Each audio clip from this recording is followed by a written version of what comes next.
I have probably been asked to tell this story 100 times by now. The story of the dinner that changed my town, my synagogue, and my life. It is one of the most amazing things that ever happened in Galilee. But first, let me tell you a little bit about me and my background. My family has lived in Galilee for generations. This is my home. These are my people. I own a small business. Life for me is homework, synagogue, and then it's homework, synagogue. That's about all I do. I come from a religious Jewish tradition. My parents were keepers of the law, but I have been especially serious about the faith. I keep kosher. I honor Torah. I've resisted all those newfangled Greek influences that have been coming to town lately. I like my life simple and predictable. I'm also a Pharisee associated with the local synagogue here in Galilee. And my friend Simon, who is also a Pharisee, invited me to a dinner party at his home. I was eager to attend. I love attending these anyway. But he had also invited Jesus of Nazareth, who everybody was talking about. So I was especially excited to go to this one because I had heard that Jesus had also accepted the invitation. Now let me be clear. Most of the Pharisaic community was not hostile to Jesus, but we weren't exactly crazy about him either. We were more curious than anything else. He is a holy man, and I respected that. He was much revered by many in the area, but according to some of the things I have heard, he wasn't telling it like I heard it growing up. First of all, some were saying that he was a prophet, and we laugh because prophecy has stopped for many years in Israel. It's not expected to be revived again until the end of days, and yet they're talking about this guy like he's a prophet. That's what popular opinion says, but I'm not so sure. Anyway, I'm excited about the dinner invitation, but to be honest, I would not have hosted this dinner. I mean, let's be honest, this is a pretty risky move by my friend Simon. I mean, the word is that Jesus regularly breaches religious custom. Sometimes they say he violates the law on purpose just to make a point. So you can be sure that not all of our colleagues in the Pharisaic community are thrilled that Simon's having him over for dinner. I mean, after all, this guy has a reputation of eating with tax collectors and sinners. But I went because I was curious. I mean, on the one hand, he is probably the most popular teacher in the region.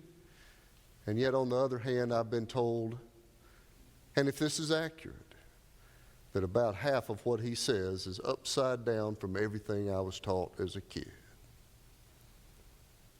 So I got there early. I don't know, just excited. I just wanted to be a part of it. I got there early. Some others arrived just soon after I did. When we walked in, Simon came over, kissed us on both cheeks, welcoming us. That is the custom of our place. And then his servants came in to where we were gathered kind of in an outer area. His servants came in, a big open space. They brought water. They washed our feet. They washed our eating hand. They anointed us with oil. It is a beautiful and ancient custom of hospitality. And according to custom, they brought an appetizer into that room. We enjoyed an appetizer as we waited for the others to come for the banquet, waited for the other ones to be kissed and washed and anointed. And each one would come in, and Simon kissed and servants washed. But then when the man from Nazareth arrived, the room changed. I can't really explain what I mean about the room change, but we were just all completely drawn to his presence, trying to play it cool. Nobody rushed him. But there was a personal power I can hardly describe. But the odd thing is, nobody spoke to him. No greeting, no kiss. Nobody said, "Can I get your coat?" I mean, nothing. Nobody offered to wash his feet. It was really odd, but Jesus didn't say a word about this deliberate inhospitality to him. Finally, after everybody had gathered, everybody had had hand washed and feet washed and all of that, we were escorted into the room where the banquet would take place. And there, nothing out of the ordinary, a big room with mats set out kind of in a U shape. Our host, Simon, was in the middle of the U, and all of us took our place around the mats on one side, leaning on one elbow, so we would have a hand free to eat. Now, I don't know where everybody was sitting. We kind of looked like fallen dominoes around a U here. But everybody in the room knew where Jesus was sitting. There was something, I don't know. Well, the front door stayed open. And I know this is our custom. This is not your tradition at dinner parties to leave the front door open. But when we host a dinner party, we leave the front door open, and anybody can come in, not sit at the food, but anybody from town is welcome to a dinner party in our culture. They would sit along the wall and just listen to the conversation. These dinner parties are often the occasion for great dialogue and exchange and riddles. They're often really entertaining, depending on who's been invited. So people would just come and sit along the wall just to listen, just so they'll be a part of the conversation later in the week. And sometimes, if some food is left over, the poor might even get a bite to eat. So far, there's nothing peculiar about what's going on. Up until now, everything is just like you'd expect it would be. Apart from Simon being rude to Jesus, nothing out of the ordinary. Until she walked in. You've heard her described as a woman in the city who was a sinner. Good euphemisms. Every guy in Galilee knew who she was and what kind of person she was. And some guys in Galilee knew her better than others. You're following me, aren't you? I was one of the ones who knew who she was. We had never spoken. But if I'm being honest with you, I had stared. I'm a holy man, but I was a man before I was a holy man. And we all knew who this woman in the city, this woman who was a sinner was, and she walked right into the dinner party and didn't sit against the wall. She walked right in with her dress cut down to here and cut up to there and took her seat at the feet of Jesus. Now, if she had sat against the wall with the others, that would have been scandalous enough. But instead, she walked right up to the feet of Jesus, who is sitting around the table. She took out an alabaster jar of perfume, and right there on his feet, she cried. And her tears soaked his feet. I can't begin to tell you how uncomfortable this was for all of us. As I've already said, she was a woman of the city who was a sinner. And now she is kissing his feet. This isn't the customary kiss. This isn't the kiss you've seen on the movies that the European people do, cheek to cheek kind of kiss. The kind of kiss Simon would do when we walked in the door. It's not that kind of kiss. She is kissing his feet over and over and over. And then, oh my goodness, right in front of all of us, she let her hair down. That's no big deal to you, I know. But women don't let their hair down in our culture. Women let their hair down in the privacy of their bedroom with their husbands, but they don't do that out in public. She is now rubbing perfume into his tear-soaked feet, and the intimacy of this scene is just too much. She has violated more customs than you can fathom. And Simon is probably thinking what the rest of us are thinking, just not knowing how to respond. I mean, the whole scene is so tawdry, you can't even get your mind around it. Not to mention the fact that Jesus is now ceremonially unclean because a woman of this kind of reputation is touching him. Simon's probably as scandalized as any of us.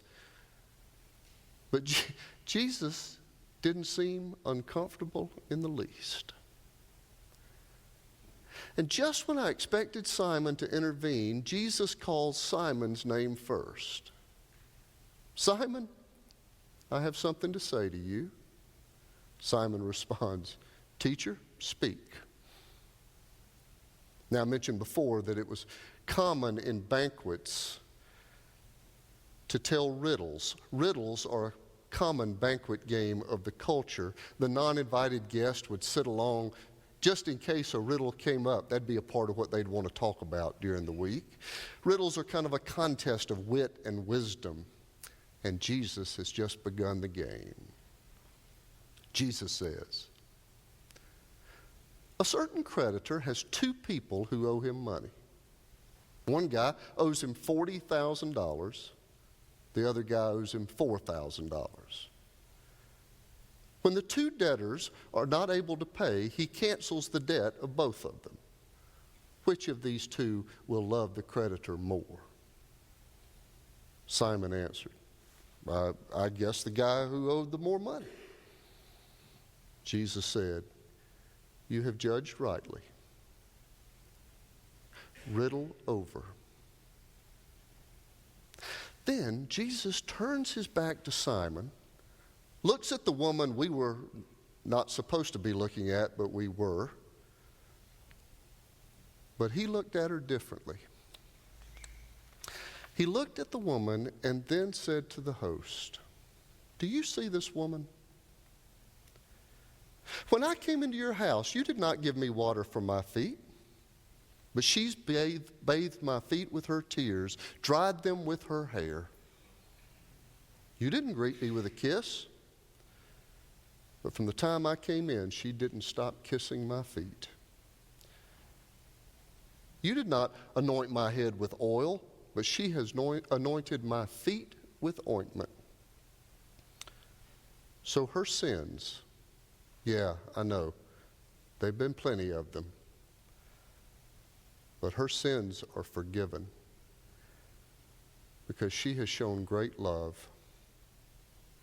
This extravagant gesture is a response to a more extravagant love. But the one who doesn't think that he has that much to be forgiven for just doesn't seem to have that much to give. In other words, a guy who acts like he's been forgiven $4,000 can't even understand the response of someone who knows she has been forgiven $40,000. And then Jesus looks at the woman and says to her, your sins are forgiven. Well, I can't even begin to tell you my confusion at this scene. I mean, first I'm watching this scene play out, and I am so embarrassed. It's just, I mean, it's even hard to look at. This woman who is involved in these intimate, scandalous acts, and yet at the same time they are so pure and sweet and gorgeous. The whole thing, hard to understand. Everything about my heritage and my belief system is with Simon on this one, but I'm telling you, there is something so powerful and true about Jesus. I mean, there was just so much confusion in the room. I mean, this woman is scandalous. But the Nazarene was right. She did kiss him and anoint him, and she wasn't rude to him like Simon was. But did you see her? This is a sinful woman. How can she be honored and not Simon, my brother Pharisee, who is a good and righteous man? Here's the other confusion. I'm confused all over again about what righteousness looks like. I mean, we had two religious leaders in the room, and in the presence of this sinful woman, one of the religious leaders has an understanding of righteousness that causes him to distance from this woman. And the other has an understanding of righteousness that causes him to move toward her and grant forgiveness and blessing. How do we understand? Well, I'm at the table still trying to process all of this when one of my friends at the table says, "Who does he think he is? He thinks he can forgive sins?" Have you ever heard of anything as audacious in your life as someone who thought they could declare sins forgiven?